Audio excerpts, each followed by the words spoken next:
Few in our world have not heard of the unbelievable tragedy that continues to unfold in the southeastern United States since Hurricane Helene destroyed whole towns and took hundreds of lives at a minimum.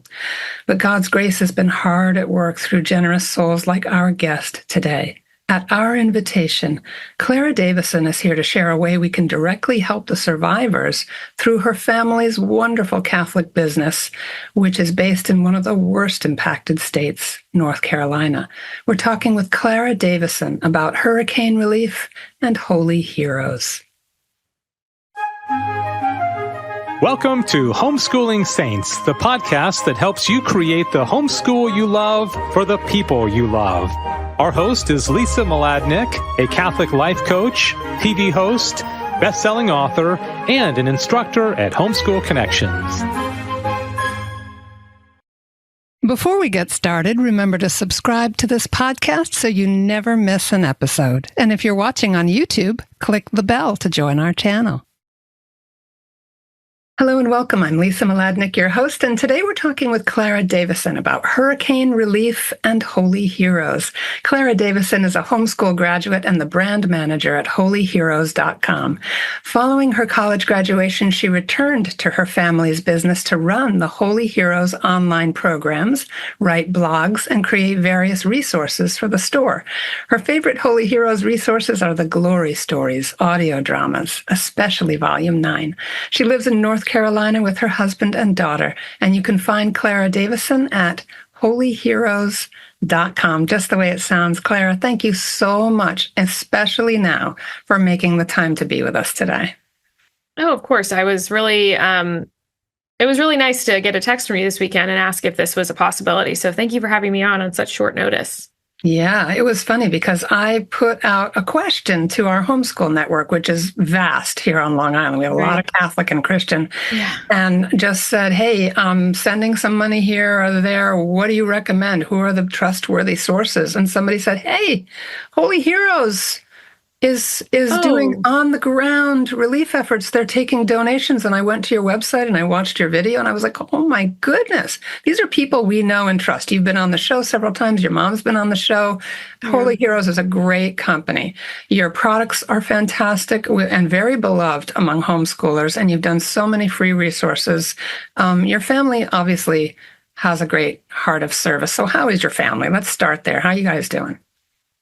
So we are very lucky. We are outside of Charlotte, and that was not the area that kind of received the brunt of the hurricane.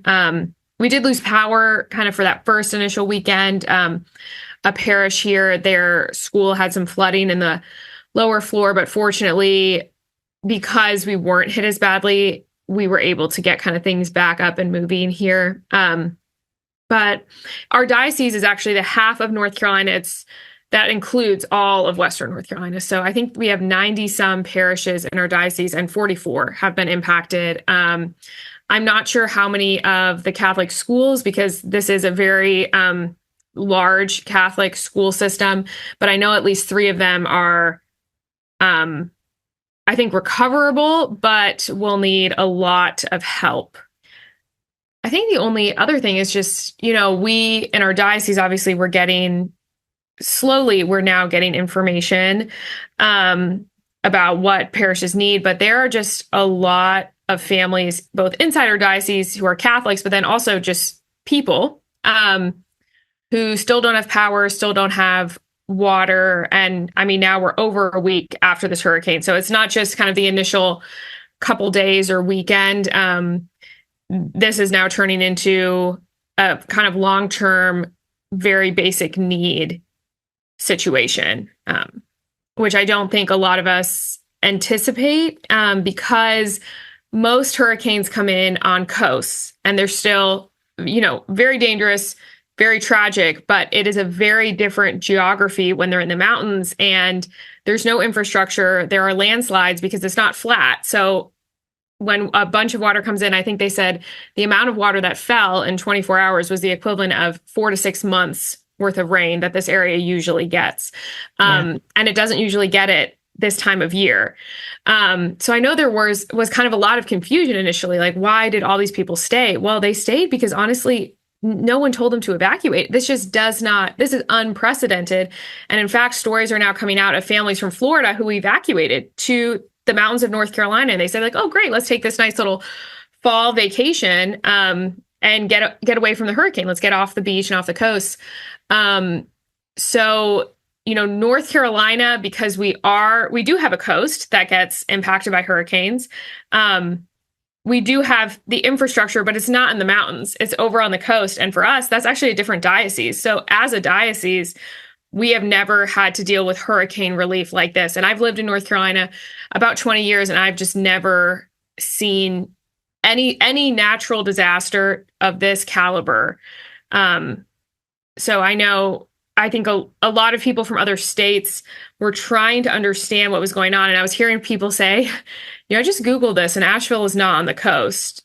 Like right. We're all kind of like, wait a minute. What do you mean? And I was like, yeah, these are mountains. And a lot of these places aren't accessible outside of a natural disaster. I mean, it's windy roads and there isn't great cell service. I spent a lot of time in the North Carolina mountains, hiking, going to these little towns. My husband's from the mountains of Virginia. And when we camp in these mountains, we usually don't have service. So now you add a hurricane on top of that and a complete collapse of infrastructure.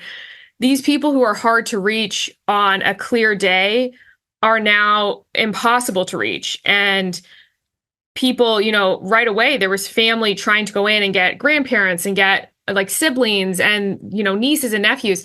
And they just physically couldn't get there because the roads were gone. And I mean, I'm sure a lot of people are now seeing pictures. They can Google videos. It's just such a level of destruction that I don't think, even being here and having gone to these places, I don't really comprehend how bad it is yet, because there are just so many places we don't have videos and pictures of because no one has gotten there yet on the ground. There's a lot of aerial and helicopter footage from above, but there are tons of little towns and just homes that I can't even comprehend when people will physically be able to drive or hike to these places. It is just a pretty devastating situation for this area of the country. Yeah, and it should be all hands on deck. The entire military should be there. I don't want to take us down a negative place. You and I talked about that beforehand. We want to stay positive because we know we trust in the Lord and in the hearts of good people. But the whole thing has been rather shocking. So step us into what you and your family at Holy Heroes decided to do. How did that come about? Say a little bit about even your hearts and your prayers and then what unfolded. Yeah, I mean, initially, when it happened, like I said, we didn't get hit that badly. We were not in the mountains. And I knew schools were kind of canceled that Friday. My husband is a teacher, so he was also not at work. And I'd gone to the library and gotten some DVDs for my daughter to watch because I was like, it's going to rain all day. We'll just watch some, I think it was 101 Dalmatians at home. And we don't have a TV, so I was going to use a laptop. And then the power went out, and I realized this laptop only works if it's plugged in. I was like, I didn't even think it, because that was kind of sort of the level of people were like, it's going to be a bad storm for a day. And so, fortunately, my husband has a lot of camping stuff. Different people were getting power back at different times. So for some people, it came back kind of right away. Some people in Charlotte, it was out for 5 minutes. It really just depended where you were. And then I remember it really wasn't till about Saturday or Sunday that I started to realize how bad things were in the mountains. And it really was because we knew people who had family there who could not contact their family, The roads were closed. I mean, there were just huge signage up on the highway saying do not come to Western North Carolina. These roads are inaccessible. We're trying to get this under control. And it really was when one of my friends from high school is now a priest. He's the chaplain at the local high school where my husband works. And he couldn't find his family. And then a friend of mine who's a youth minister, he couldn't find his family. And that was really when I realized the power is back here, but the power is not coming back in a lot of places. And it's certainly not coming back in any timeline. So people were finding their families because they would have siblings who would basically be hiking up through mountains trying to find signal to contact family in Charlotte.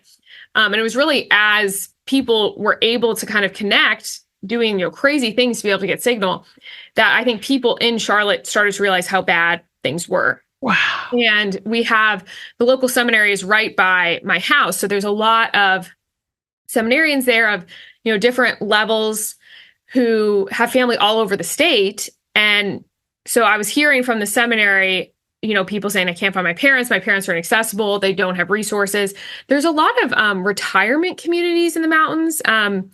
So a lot of people who have medical needs, oxygen, insulin, things like that, who it's not a question of whether or not they have like food and water last a couple of days. It's actually very serious, as it is for everyone. But there's a different level of concern when you're talking about small children, infants, and elderly people than, able-bodied. The colleges that were hit, the 20-something-year-old men, we were like, okay, you can hike. Well, you're going to hike somewhere and get some resources. So really on Monday, 3 or 4 days since the hurricane had hit, it was about 3 days, we realized I had already been kind of fundraising on my personal Instagram from people and saying, like, if you Venmo me or you can drop supplies at my house, I'm going to take them to a local airfield. There are volunteer helicopters, just civilians doing this, who are going to start flying all of these supplies in just to the mountains, to towns where they know there are people, and just try to drop down supplies. If they can't land, if they can land, they'll land, try to distribute them. And so basically from Monday till about Friday, those first 5 days, just from contributions from friends, and then we opened it up to all Holy Heroes family, everyone on our email list all over the country and the world, could send donations. And my mom, my husband, a few of my friends, we were just all trying to get supply lists from these airfields who were having pilots come back and kind of update what the needs were. Purchasing. It was a lot of water initially. Since a lot of these helicopters are very small, they can't take heavy loads. So we couldn't even send water. We had to send like water purification tablets to sort of maximize the weight they could carry. And I think within the first 5 days, one airfield, we dropped, 3 cars, like a full car worth of resources off at. Another airfield, we got to send about $600 worth of supplies. And then we have a parish here. Like I said, it was really like the family connections that kind of started getting this all rolling. And one of the women is born and raised in Spruce Pine, which is an area that got absolutely devastated by this. So of course her parents are still there. A lot of her extended family, obviously she immediately was, trying to access this area and was able to get through. So they brought a car caravan on, day 4 or 5 of about 7 men with just cars filled. And I told one of them, just come to my house and I'll fill your car. Like, people have left supplies at my house, and we got to fill her entire car with like medications and water and non-perishables and diapers. And there was a really big need for formula, but you couldn't send dry formula because they didn't have water, or water that was safe to drink. So you had to get like the liquid formula, and you had to get nipple tops for them. And it was just all these things that are just such basic needs that you don't even think about. And then you start thinking about all the other things, because then, we're a couple days into this, and now people are saying, like, we need towels. We've been wet for 5 days. Oh my gosh. So just every day checking those supply lists and seeing what we could get on aircrafts, what we could get in cars up to Spruce Pine. So then it kind of hit about a week, and I really realized this was going to be a long-term relief efforts. I think when we were seeing the devastation, we all knew the rebuilding process was going to be a long-term. What I did not realize was just basic necessities was going to be a long-term. People who were flying supplies in or driving supplies in were coming back saying, like, there's no power. So there's no power. So all the grocery stores, all the food in it spoiled, if they even opened up. There's no way to restock the grocery stores there because the road collapsed. Like, I-40 collapsed in places. That's the highway that gets there. So the only way these people are getting food is helicopters or some roads that work. And as if you can get to a location that had food brought in. I know one of the gentlemen who drove a car to Spruce Pine with, the caravan that we helped fill, he said we filled an entire food pantry that was empty, and then we just got in our cars and started driving around with chainsaws, and we're just cutting down trees to let people out of their driveway. They cleared a playground, and he said by the time we got back to the food pantry in a few hours, it was over 75% empty. I mean, these are people who were waiting for food, which seems really crazy. In the United States, just for that basic of a need, I have a friend, her aunt lived in a cabin. Her aunt and uncle live in a cabin, right off the Blue Ridge Parkway. That was not a great location to be in during this storm. And they live in a community that's mostly older folks who are retired. And they were literally asking for like portable toilets because the sewage system didn't work. And these are older people who can't really just like go squat in the woods. And I feel bad even saying that, but that is sort of the reality that people were living in. And this was like day 5 and day 6. And that community, I believe, has now gotten power because they are by Asheville. And Asheville being the kind of largest city in that area, obviously sort of received a lot of incoming aid first as they tried to restore power there. It's also just the most accessible. It has an airport. So if you are in Asheville and kind of surrounding areas, you're starting now. I think we're day 10 post-hurricane at this point. Yeah, we're recording on the Feast of Our Lady of the Rosary on October 7th, and this will probably air in a couple of weeks, but I'm going to try and get it out sooner. Oh, yeah. But I mean, just for everyone listening, context for people, you may be listening to this a year or 5 years later, just to give you a sense of the timeline, that this is the fall of 2024, and obviously no one's ever going to forget this historically. No, I don't. Again, I've lived here for 20 years. I've never seen something like this, and I just don't think that, because North Carolina isn't the only state affected. And I know this is a very North Carolina focused interview because that's where I am and that's kind of what I can speak to. But I mean, this is a multi-state mountain flooding situation. So yeah, I don't think this is going to be forgotten. This is historic flooding in an area, unbelievable, right? An area of the country that, like, what floods in the mountains? A hurricane doesn't hit the mountains, not in this capacity. Yeah. And I mean, I could keep going. There are just a lot of stories that people have come back and shared with me from being there. I have not personally gone yet. I think my sort of initial thought is as someone who doesn't know the lay of the land, doesn't have, family there, I don't know the roads, I'm not the person who should be going. I want to equip people who know how to get in and out, have the connections, because a lot of times people are driving into dead zones that have no service. So you can't use a GPS. You can't call someone and say like, oh, I'm lost. Can you help me? Yeah. A lot of times you don't have that. You have to be capable of finding your way to locations on your own. And you don't want to go in and make yourself like another victim that needs to be saved. That's not what you want to do. Yeah. So really what I have done and what, my whole family at Holy Heroes has been doing is just kind of trying to gather supplies and resources, usually through charitable donations that we can then go and purchase off the daily supply list that we receive, and then give it to people who are going. So civilian air support only lasted about 5 or 6 days. There are, reasons for that I won't speak to, of why those opportunities ended. So now it really is just ground. It's just people driving resources in. But unfortunately, like I said at the beginning, there are a lot of people that are not accessible via roads. So there's now a side of it where they're, a local church in Linville just said like, hey, can you send people here who can hike supplies into families? They cannot get these supplies even if you bring them here. Some people can. There's a lot of people with children who can't. So, my husband and a few other men are looking to go and just come with chainsaws to go and try to clear driveways.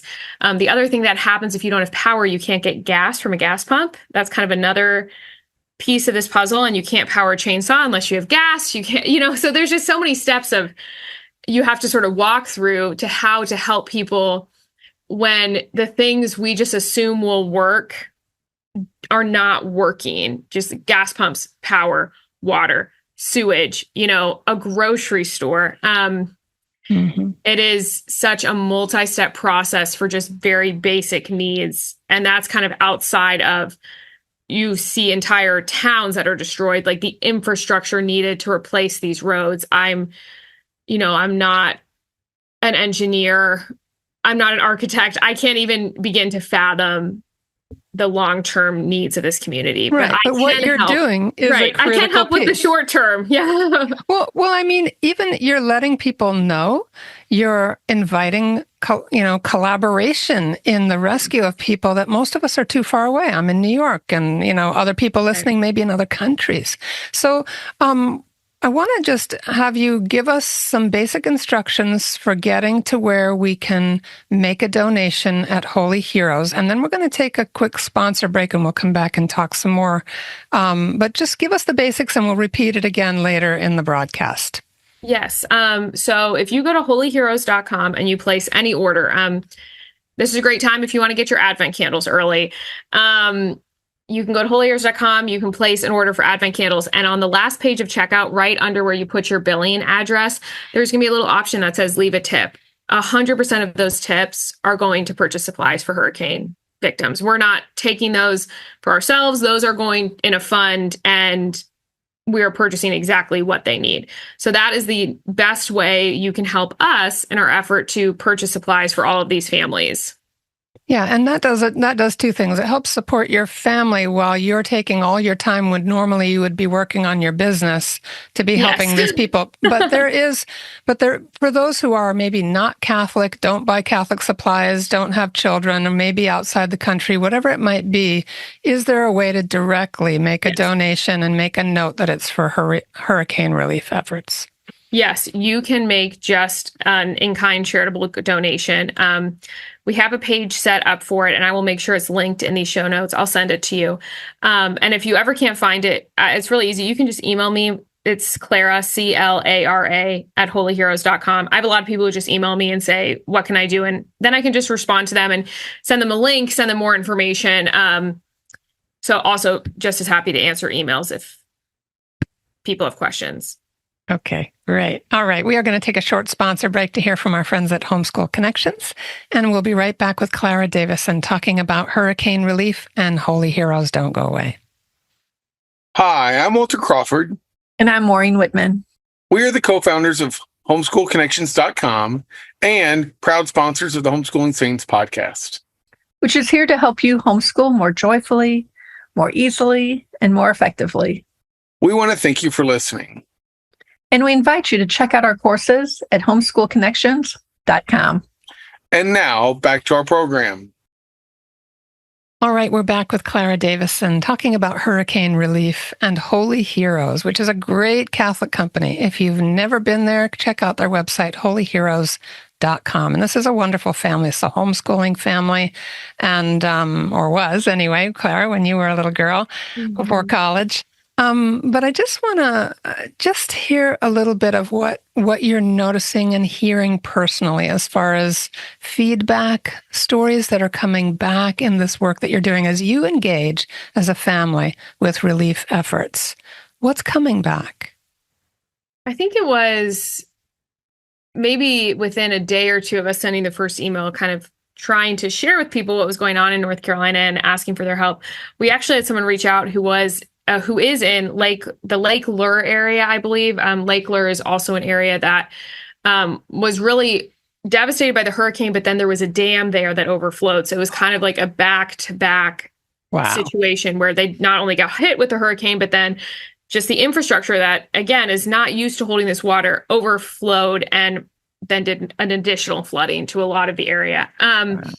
We had a woman reach out who just said, I've been on your email list. I didn't even know you were in North Carolina. I'm here. I'm in this area. Thank you for helping. She works at a crisis pregnancy center. And she said, within the last 2 days, we've had over 75 families here. They've come here because where do you go in situations like this when you have small children and you need diapers, you need formula, you just need things, because there are families who, yes, don't have power and water, but there are people who just don't have a home anymore. Again, there are so many pictures, so many videos of entire communities being fully drowned. I was in a group chat, and And there was a woman who I didn't know personally, but sent a picture of her house, and it was just the roof and in water. And she said, we hiked up a mountain as our house began to be covered by these floodwaters. Again, it's just hard to comprehend, especially in an area of the country where you kind of look around and say, this is not an area that floods. So that was, I think, really encouraging to receive that information right away, because she also told us, like, hey, I received aid from an aircraft that was able to fly in. So that was really nice, because, you don't always know if things are making it, especially in the beginning when the communication is so little or next to nothing. So that was kind of an initial story that we heard. But just everyone that we've been able to, fill their car, they've taken a car caravan in. I mean, these are really tough people. Appalachia is a very tough area of the country, and these people are so grateful for the aid. But something that we're kind of hearing more and more is a lot of these people aren't going to leave. I mean, they have received aid, but they're also there to help other people. I mentioned a local priest friend that I grew up with. He was able to locate his family and go in, help them, get them out, bring them back. And his parents went back, and some of his younger siblings who were old enough, and they're at their parish, and they are coordinating relief efforts as people bring them in.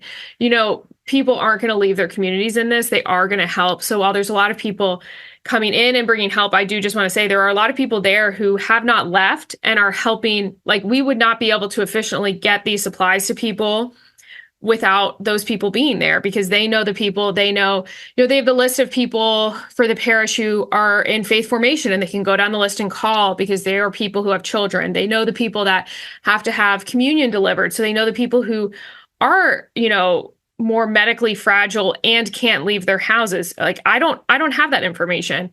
Wow. And something I have been very, very specific with, as people have been so generous donating to Holy Heroes for this relief effort. I have been very specific about wanting to make sure those dollars are used as efficiently as possible. So I have a friend who, spent a couple hours just comparing prices of sleeping bags on Walmart versus Amazon versus other places to make sure we could get, make the most use out of these dollars to buy sleeping bags for all these kids who aren't going to have power. This is in the mountains. They're saying temperatures this week are dropping down to the 40s at night. Oh boy. We're combining now wet, no power, no water with cold. So one of the things I wanted to make sure I did was work with people on the ground who have family there, who can drive in, but then also get in contact with people there and say, what do you need? So finally, I think it was day 7 or 8 after the hurricane, we were able to get in contact with a parish there and a parish secretary in Linville who was able to tell us exactly what was needed and was able to say, like, this is what we need initially. This is what we'll need next week. And we have a trailer going there in 2 days that I have, I think we brought 600 pounds of charcoal that will go in this trailer with other things, because they need ways to generate heat. So I do just want to say that, it's, my family is doing so much for this, but we're only able to do it because of the donations people are giving us. And we're only able to do it effectively because of people there who have gone through, I think, a traumatic event that most of us cannot even begin to comprehend and are still want to stay and help. I think those are the people whose stories are really going to go down in history, because this will be an historic event in North Carolina that we will talk about for years to come.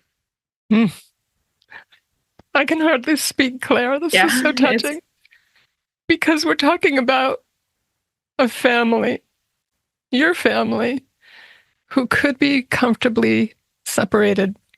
This whole hurricane relief and holy heroes. And we're hearing about the heroes, these people in parishes and communities who are suffering greatly and are not abandoning each other. They're hanging in there. They're suffering with each other, that compassion, that feeling with, right? That is so much a part of our walk as Catholic Christians, as people who love the Lord. And so I just wanted to speak that out, that it just struck me. We're talking about holy heroes. Yeah. It's incredible. Oh, goodness. So let's say again, on the website, if you make a purchase, you can leave what you're calling a tip, right? And all of those tips are going directly to hurricane relief. There's also a donate page that's set up there that's going to be in our show notes where you can make direct donations. Every penny of this is going to fill these cars and vans up that are heading back up into this devastated area to help people. Anything else that I've missed in my description of how people can help, Clara? What else do we need to know? I think the only other thing is just kind of like I've touched on, this is going to be a long process. So, we're in October now when we're recording this. You'll probably hear it a little later, but I am already realizing that we are going to have to figure out what they're going to need for Christmas. Because, initially when you lose everything, there's obviously that initial horror, but I'm also just thinking it's going to be a bad feeling in December when you realize all of your ornaments that you collected for your family are also now gone. So we aren't just here for the first week, for the first 2 weeks. I'm really thinking this is going to be a long-term need, and we are going to find ways to partner with parishes and communities on the ground to address that. So we aren't going anywhere. This relief effort isn't going anywhere. My gosh. Well, Clara, our love and our prayers to you and your family. And I know everybody listening here, I know the kinds of hearts that listen to this show. They're all praying with you, praying with all the victims, survivors, all the holy heroes that are on the ground. Everybody do check out holyheroes.com.